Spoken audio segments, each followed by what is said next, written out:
Childhood and growing up विषय में आज हम समाज का अर्थ जानेंगे। यानी सेल्फ के बारे में तो हमने जान लिया कि आत्म का विकास कैसा होता है और आत्म क्या होता है। अब हम सोसाइटी यानी समाज का अर्थ जानेंगे। समाज के बारे में आप जानते हैं कि मनुष्य एक क्या है, सामाजिक प्राणी है। वह केवल परिवार का ही सदस्य नहीं बल्कि वह परिवार के बाहर निकलकर बाहर का जो संसार है उसके लोगों के साथ अपने अनुभवों को बांटता है।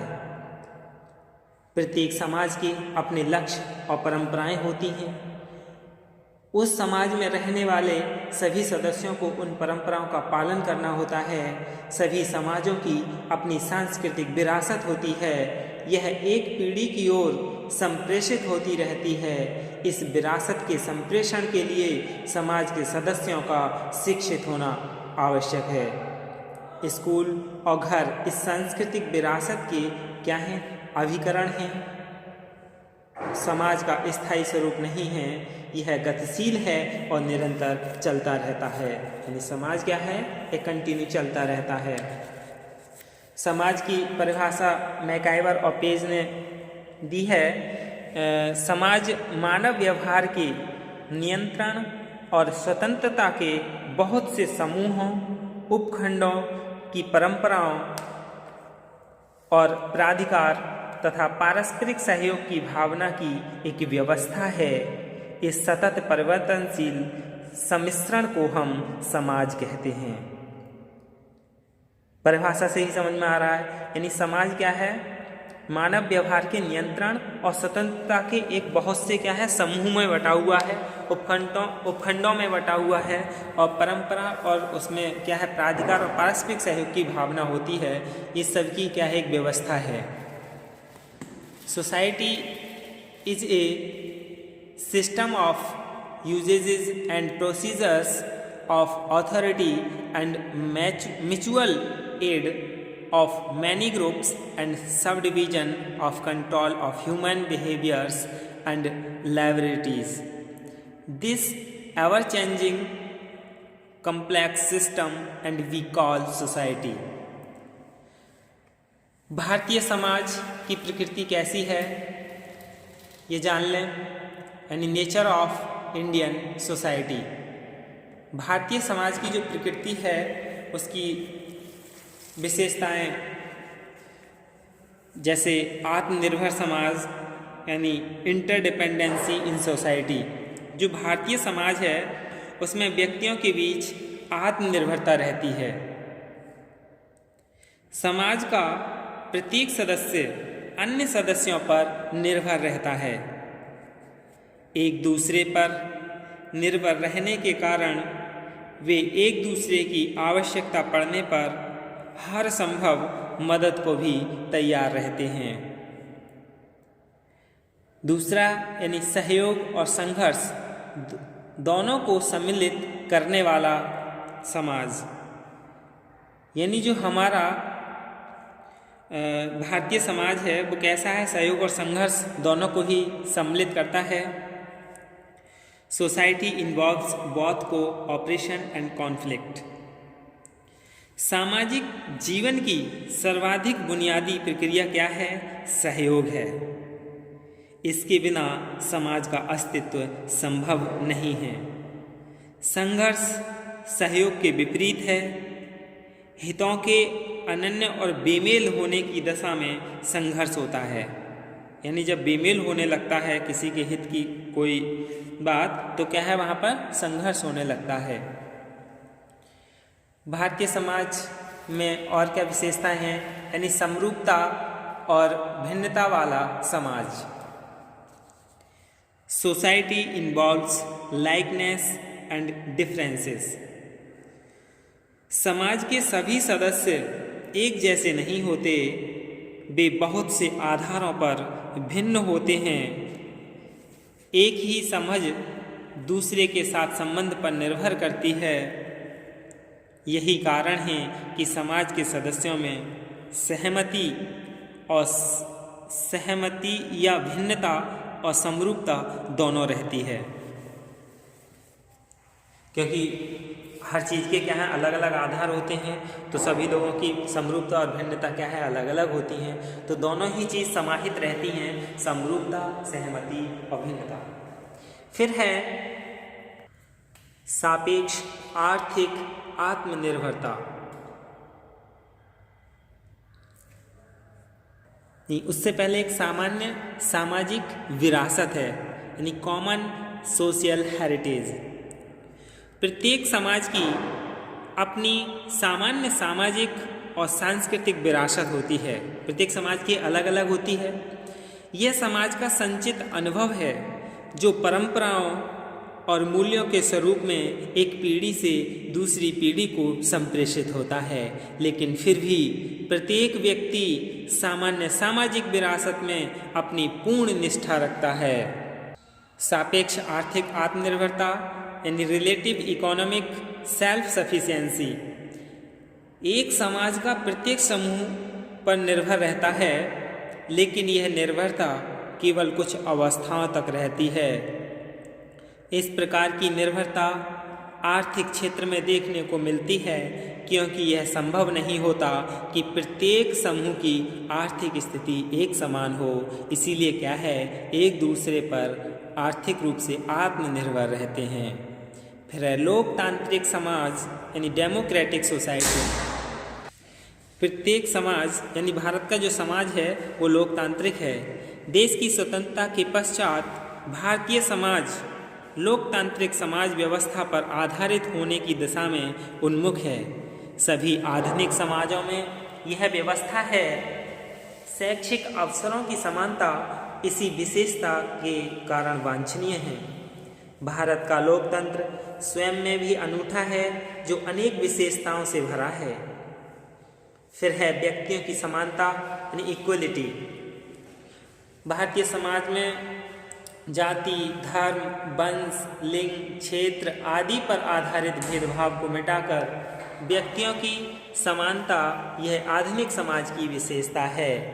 इसे दूसरे शब्दों में हम इस प्रकार कह सकते हैं कि विभिन्नता में एकता, unity in diversity, Bharatiya Samaj की प्रमुख विशेषता है।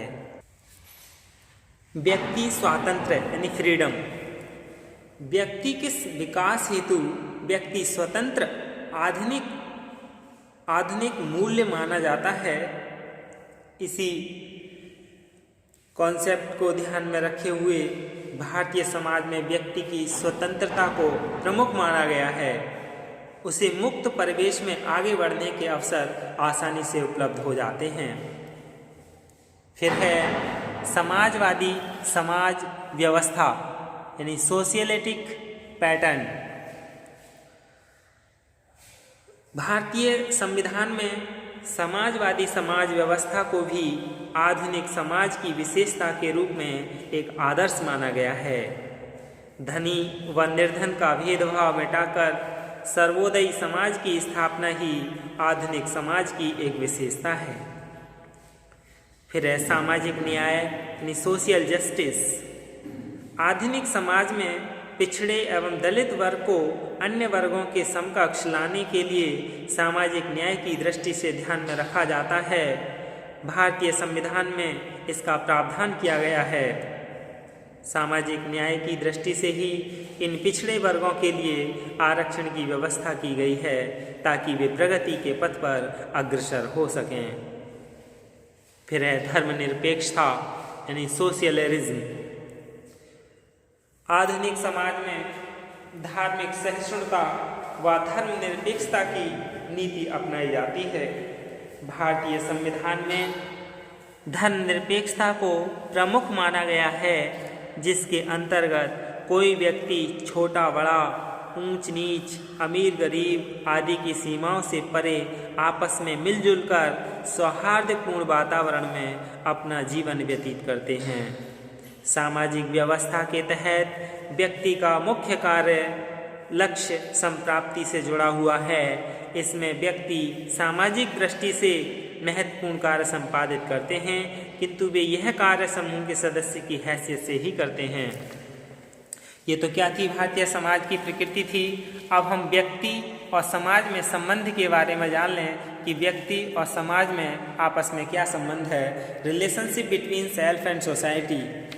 समाज यदि आज विघटन का शिकार है तो कुछ जिम्मेदारी समाज के सदस्यों की भी है। आज का आम आदमी आत्म केंद्रित होता जा रहा है, यानी सेल्फ सेंटर्ड। वो अपने आप तक ही सीमित है, वह अपने ही दायरे में कैद है, वह सामाजिक का कार्यों के लिए समय नहीं निकालना चाहता है। मनुष्य यदि दुखी है तो इसमें स्वयं मनुष्य की बड़ी भूमिका है। शोषण, भ्रष्टाचार, संवेदन शून्यता आदि समाज की दुखती रगें हैं जिनका इलाज करने वाले बहुत ही कम हैं। मनुष्य दूसरे मनुष्यों का शोषण कर अपना लक्ष्य सिद्ध करना चाहता है। वह अपना स्वार्थ सिद्ध करते समय यह विचार नहीं करता कि उसका प्रभाव दूसरे समाज पर क्या पड़ेगा। जघन्य अपराध होते देखकर भी वह उदासीन बना रहता है क्योंकि उनके कोई अपने इससे प्रभावित नहीं हैं। वह भ्रष्टाचार की आमतौर पर निंदा करता है लेकिन अपनी बारी आने पर उसके सिद्धांत बदल जाते हैं। यानी ये सही कहावत है कि ईमानदार कौन है? ईमानदार वह है जिसे भ्रष्टाचार करने का मौका ना मिला हो। आज मनुष्य अपनी ही जाति का सबसे बड़ा उत्पीड़क बनकर उभरा है। जब कोई किसी का शोषण या उत्पीड़न करता है तो समय आने पर उसे भी उत्पीड़न का शिकार बनना पड़ता है। ये पूर्व निर्धारित बातें हैं। मानव के स्वभाव को देखते हुए हमारे देश के जो मनीषियों हैं उनकी एक विचारधारा थी वसुधैव कुटुंबकम, यानी पूरी पृथ्वी ही क्या है? हमारा कुटुंब है, हमारा ही परिवार है। जब पृथ्वी के सभी प्राणी एक ही परिवार के सदस्य हैं तो आपस में भेदभाव क्यों? भगवान बुद्ध ने बहुत सोच समझकर संसार को करुणा का संदेश दिया था। और किसी भी प्राणी को दुख नहीं दिया जा सकता, तब शत्रुता का भी मन में स्थान नहीं हो सकता। महावीर ने अहिंसा को सर्वप्रमुख माना क्योंकि बिना हिंसा का सहारा लिए किसी को उत्पीड़ित नहीं किया जा सकता। ईसा ने प्रेम का शंखनाद किया तो इसके पीछे धारणा रही होगी कि प्रेम में तल्लीन मनुष्य दूसरों को सताने की बात सोच भी नहीं सकता। ऐसे ही बहुत सारे महापुरुष हैं, जैसे कि आधुनिक युग में जन समुदाय को नकारात्मक ढंग से प्रभावित करने वाले नए नए तत्व उभर कर सामने आए। गांधी जी ने सेवा को अपने जीवन में प्रमुख स्थान दिया और दूसरों को निस्वार्थ सेवा करने के लिए प्रेरित किया। विनोबा भावे का भूदान आंदोलन पूर्णतया मानव कल्याण के लिए निमित्त था। पीड़ितों का वास्तविक कल्याण तभी संभव है जब सामाजिक सेवा को निजी दायित्व मानकर काम किया जाए। सामाजिक दशा में सुधार के लिए आवश्यक है कि दूषित परिवेश को परिष्कृत किया जाए, यानी दूर किया जाए। पश्चिमी देशों का अंधानुकरण समाप्त किया जाए तथा वैज्ञानिक साधनों का दुरुपयोग रोका जाए। केवल भौतिक जीवन व उससे संबंधित सुख को ही जीवन का वास्तविक सत्य न माना जाए अपितु आत्मचिंतन व सद साहित्य के अध्ययन को भी जीवन में स्थान दिया जाए। वास्तव में संत बड़े दूरदर्शी होते हैं। संतों का स्वभाव स्वार्थी नहीं परमार्थी होता है। संत ही यदि स्वार्थ में लिप्त होकर कार्य करने लगें तो असंत और संत में फिर क्या अंतर रह जाएगा। संतों के जीने का उद्देश्य जगत का कल्याण करना होता है। किसी ने सच ही कहा है, वृक्ष कबहु नहीं फल भकें, नदी न संचय नीर, परमारथ के कारणे साधुन धरा शरीर। ऐसे परमार्थी लोग असंतों से किस प्रकार मेल जोल बढ़ा सकते हैं? जहाँ जहाँ भी संत जाते हैं वहाँ वहाँ खुशी और आनंद छा जाता है, और दूसरी ओर जहाँ असंतों का प्रवेश होता है वहाँ चारों ओर दुख की काली घटा घिर जाती है। दोनों के बीच किसी प्रकार का सामंजस्य स्थापित नहीं किया जा सकता। इनके मध्य किसी तरह की तुलना नहीं की जा सकती।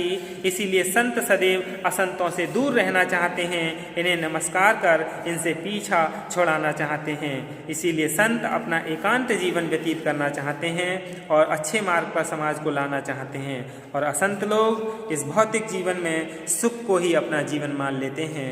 धन्यवाद।